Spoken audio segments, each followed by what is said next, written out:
We got out of the car. I took my Walkman off. I'll see you later, Dad. And I went and got on the train. That's the last time I ever saw him. For Michael Macko, 30 years feels like both yesterday and a lifetime ago.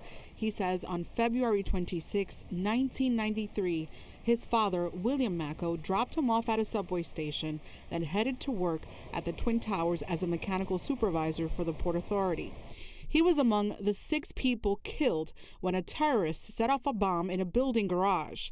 The attack also left more than 1,000 others injured. You never think your dad's going to go to work and, be killed by terrorists in his office.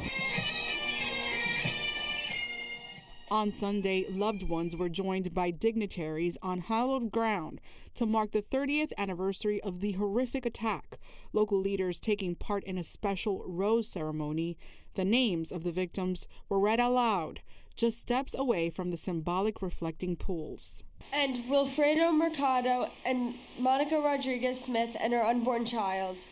This is about the families, the friends, how that hole in your heart can never be filled even after a generation. Governor Kathy Hochul, Mayor Eric Adams, and Senator Charles Schumer all spoke at the memorial service about how that day changed the city and country, pointing out that though casualties were fewer that day than the attack that would follow nearly 8 years later on 9/11, the grief and historical significance is not. September 11 has become shorthand for a major inflection point in American history.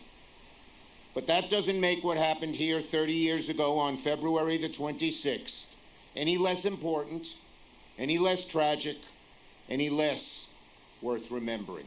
The first attack on the World Trade Center rattled the sense of security of many Americans, but also caused the country to rally around New York City. This is American City, and we will continue to lift up that dream, no matter what harm we are facing.